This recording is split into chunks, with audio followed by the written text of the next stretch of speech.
السلام علیکم ناظرین۔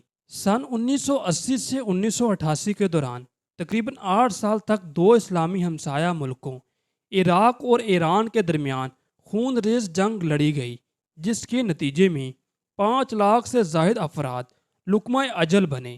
یہ جنگ ایک ایسے وقت میں شروع ہوئی جب عراق میں صدام حسین نے حکومت سنبھالی، جبکہ ایران میں خمینی انقلاب آیا تھا۔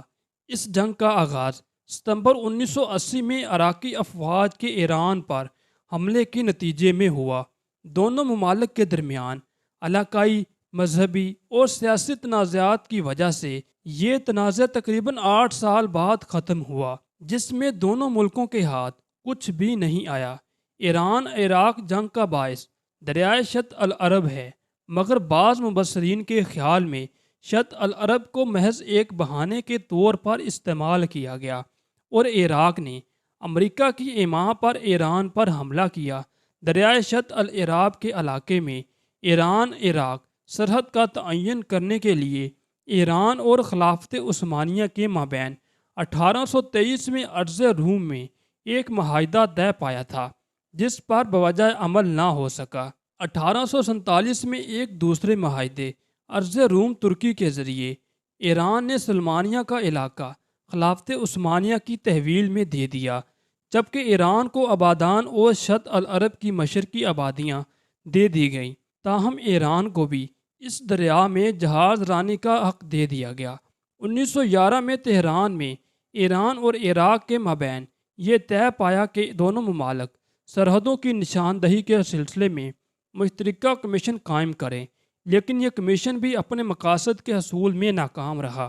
بالآخر ترکی، روس اور برطانیہ کی کوششوں سے 17 نومبر 1913 کو استنبول کے مقام پر ایران اور سلطنت عثمانیہ کے مابین ایک معاہدہ طے پایا، جس کی روح سے برطانیہ، روس، سلطنت عثمانیہ اور ایران کے نمائندوں پر مشتمل 4 رکنی کمیشن کا قیام عمل میں آیا۔ کمیشن نے 1 سال کی کوششوں کے بعد اکتوبر 1914 میں ایران اور عراق کے مابین سرحدوں کا تعین کیا۔ نتیجے کے طور پر محمرہ کی بندرگاہ کی نواح میں دریا کے وسط میں سرحد قائم کی گئی اور فوری طور پر بندرگاہ کا نظم و نسق عراق کے حوالے کر دیا گیا۔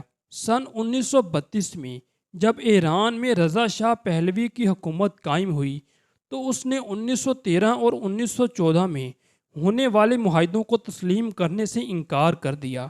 چنانچہ عراق نے اس مسئلے کو لیگ آف نیشن میں پیش کر دیا۔ لیگ نے مشورہ دیا کہ دونوں ممالک اس مسئلے کو آپس میں مذاکرات کے ذریعے حل کریں۔ چنانچہ دونوں ممالک کے مابین 4 جولائی 1937 کو ایک معاہدے پر دستخط ہوئے، جس میں 1913 اور 1914 کے معاہدوں کو دوبارہ تسلیم کر لیا گیا، جس کے بعد 1937 میں یہ معاہدہ نافذ العمل ہوا۔